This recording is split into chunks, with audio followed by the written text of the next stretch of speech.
in the early morning mist of December 1531. On a rugged hill called Tepeyac, an ordinary indigenous man would encounter something extraordinary, something that would change the cultural and spiritual identity of an entire nation. This is the story of the Virgin of Guadalupe, a mystery that bridges worlds, cultures, and centuries, and continues to challenge historians, scientists, and believers alike. To understand what happened at Tepeyac, we must travel back to a Mexico in turmoil. Just 10 years earlier, Hernan Cortes had conquered the Aztec Empire. Indigenous communities faced destruction, disease, forced conversion, and cultural collapse. Amid this chaos lived Juan Diego Cuautla, a humble Machahuli, one of the poorest members of society. He was a recent convert to Christianity, but his heart still carried the memories, symbols, and stories of his Nahua ancestors. On December 9th, Juan Diego was walking to Mass before sunrise. As he approached Tepeyac, he heard a sound like birds singing in a way no bird could. A glowing figure appeared, a woman surrounded by golden rays, standing on the crescent moon. She spoke to him not in Spanish, but in Nahuatl, the language of the conquered. She said, "I am the mother of the true God. Build me a temple on this hill."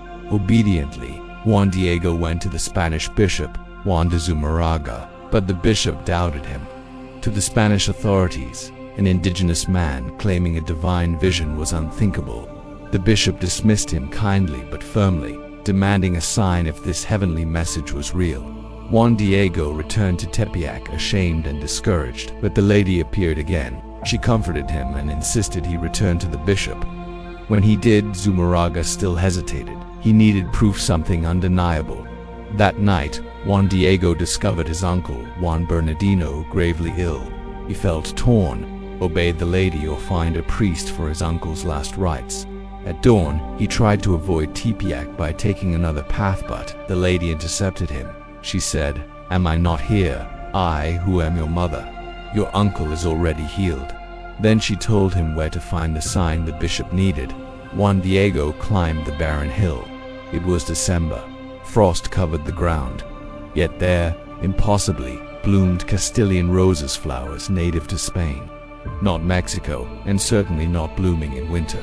He gathered them in his tilma, a rough cactus fiber cloak, and hurried toward the bishop. Before the bishop, Juan Diego released the roses, and then the miracle happened. As the roses scattered across the floor, an image appeared imprinted on the fabric of his tilma. The bishop fell to his knees. The Virgin had not only spoken in Nahuatl, she had revealed herself in a visual language impossible to ignore. The image was more than beautiful, it was full of indigenous symbols: the turquoise mantle, color of Aztec royalty; the sun rays, symbol of the highest deity; the moon beneath her feet, a sign that she stood above the old gods; the black ribbon, indicating pregnancy in Aztec culture.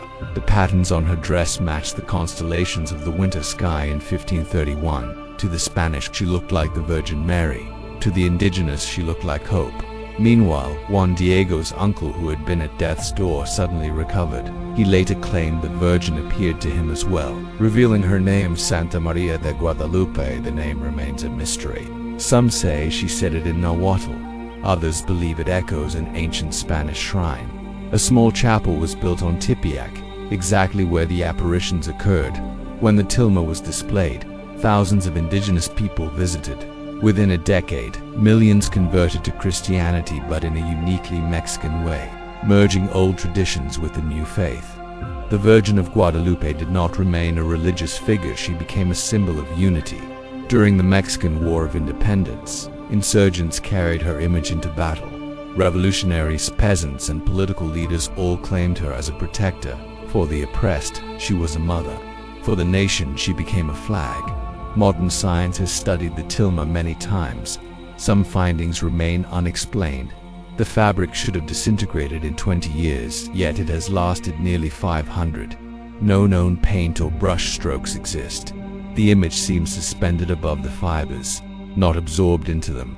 The eyes contain reflections, tiny human figures, visible only under magnification. Believers see miracles, skeptics see unsolved puzzles. Today, the Basilica of Guadalupe in Mexico City receives over 20 million visitors each year, more than almost any other pilgrimage site on earth.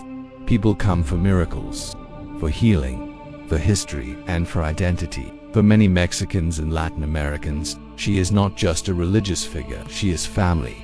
Whether you see the Virgin of Guadalupe as a miracle, a symbol of resistance, a cultural fusion, or an enigma of the past, her story endures because it speaks to something universal: hope, identity, and the belief that the divine can appear in the most unexpected places, even on a cold morning, to a humble man on a small hill outside Mexico City.